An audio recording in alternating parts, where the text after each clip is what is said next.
Nosso assunto agora é a crise hídrica. O Brasil enfrenta uma das maiores crises no setor nos últimos 91 anos, com as principais hidrelétricas do Sudeste e Centro-Oeste apresentando um dos índices mais baixos de armazenamento de água. Esse é um fator extremamente preocupante, já que essa falta de energia, essa falta de água, impacta diversos setores, além do próprio hidrelétrico, como o setor energético, agrícola, econômico, industrial e por aí vai, A gente está em contato neste momento com o professor de Economia do Centro Universitário Módulo, Edson Trajano. Professor Edson, muito obrigado pela gentileza. Seja bem-vindo aqui ao Estúdio CBN. Obrigado a vocês da CBN, obrigado, Henrique. Esse é um assunto extremamente grave, a falta de água, que é um problema não só em relação a preço, mas também passa por questões ambientais importantes no país.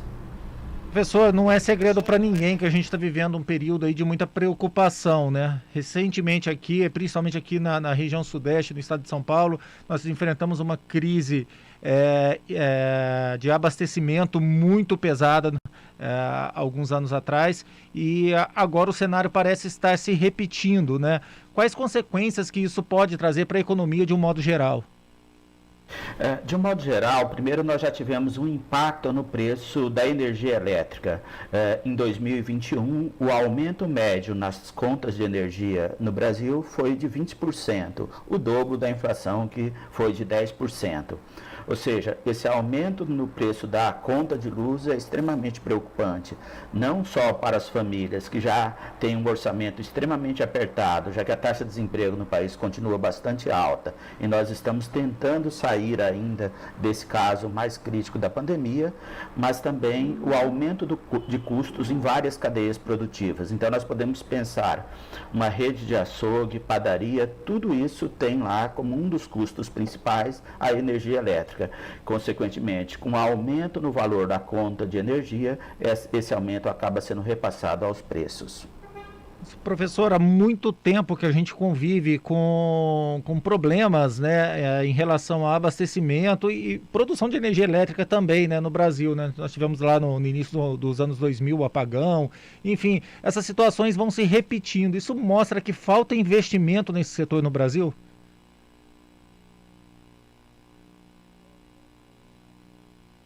Acho que perdemos. Alô? Oi, professor. Tô ouvindo? Voltamos aqui. Essa é uma situação bastante preocupante, já que vem há muito tempo. Então, nós temos problemas nos dois aspectos. Primeiro, no processo de produção de energia.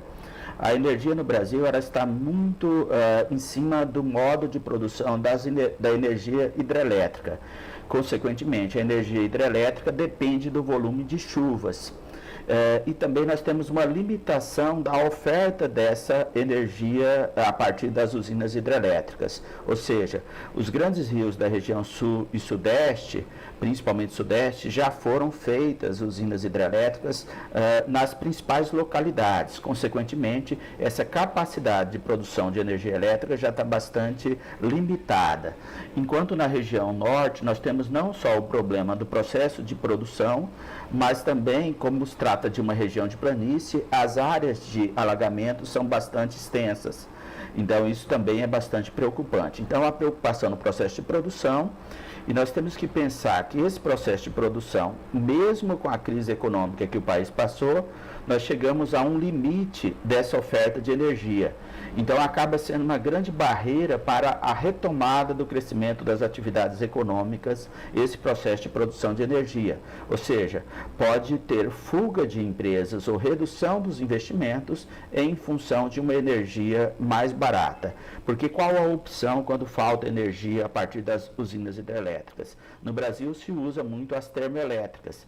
Só que as termoelétricas são feitas principalmente com a utilização do diesel como combustível. E qual o resultado? Esse ano nós já tivemos um aumento de 70% no preço do óleo diesel. Então, a conta de energia fica mais cara exatamente por o uso de mais termoelétricas no país. E falta investimento, Henrique, principalmente em energias mais limpas, como energia eólica, que o Brasil tem um potencial enorme nessa área, e energia solar, que está crescendo, mas num ritmo ainda bastante lento, não adequado para atender o aumento da demanda de energia no país. Professor, o investimento em energia nuclear não seria o mais indicado para um país da dimensão do Brasil, por exemplo? A energia nuclear, em todo o mundo, hoje já está se pensando no processo de substituição dessa energia nuclear. Qual é o grande problema dela? É o resíduo que sobra. Então, nós temos um lixo que é um desafio muito grande, além do custo dessa própria produção de energia. Então, a opção é por matriz energética mais limpa, e o Brasil tem potencial como energia eólica e principalmente energia solar. Nós somos um país que, principalmente região nordeste brasileira, tem uma boa oferta de sol, do sol o ano inteiro, consequentemente, essa é uma possibilidade. Então, eu não vejo a possibilidade de investimento outro, senão nessa energia mais limpa, porque isso é bom para a economia e também bom para o meio ambiente. Professor, o senhor explicou, né, que a cadeia produtiva ela vai sendo afetada como se fosse uma onda mesmo, né? A partir do momento que você não tem a produção de energia adequada, ou o abastecimento dos mananciais ele não é reposto, né? Isso vai trazendo consequências, né, na cadeia produtiva. Isso chega no orçamento familiar, o cidadão comum também passa a sofrer com essas questões, né? Sim, e nós temos que pensar, se o aumento no preço da conta de luz foi o dobro da inflação em 2021, as famílias que já enfrentavam dificuldades nesse orçamento financeiro familiar acabaram tendo ainda mais problemas, porque eu preciso pagar minha conta de energia e, consequentemente, falta recursos para outras contas. Mas, mais do que isso, nós temos que pensar em todas as cadeias produtivas no processo de produção e transporte. Consequentemente, ou seja, nós temos aí toda a rede de produção industrial no Brasil que utiliza energia elétrica. Se eu tenho uma redução da oferta da energia produzida pelas usinas hidrelétricas e um aumento do uso das termoelétricas, qual o resultado? Esse custo de produção é mais elevado, e uma das consequências que nós estamos tendo no país já é um aumento da inflação, que agora no mês de outubro já ultrapassou os 2 dígitos. Já fazia um bom tempo que isso não acontecia, ou seja, há mais de 5 anos que nós não temos uma inflação de 2 dígitos. Então é bastante preocupante. Mas o problema da energia elétrica, ela não é uma questão de curto prazo no Brasil. Isso já vem sendo discutido há muito tempo, mas precisamos ter projetos mais sustentáveis nisso. Uma boa notícia do ano de 2021 foi a aprovação da lei de 14.119, que paga serviços ambientais. Ou seja, há uma possibilidade de remuneração daqueles que produzem água. Em alguns estados, principalmente em Minas Gerais, isso já avançou bastante. A oferta de água para regiões, por exemplo, o município de Extrema, aqui na divisa São Paulo e Minas, é um dos grandes exemplos desses produtores de água. Ele nos ajuda não só na produção de água para produzir energia, mas principalmente água para o consumo, que essa é uma limitação muito importante, principalmente aqui na região de Campinas, e eu estou do Vale do Paraíba, a bacia do Paraíba do Sul também é muito preocupante nesse aspecto.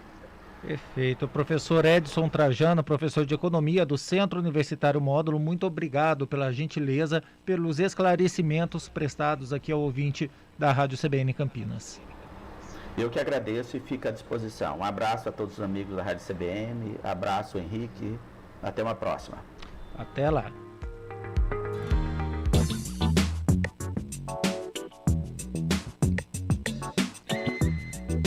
E hoje é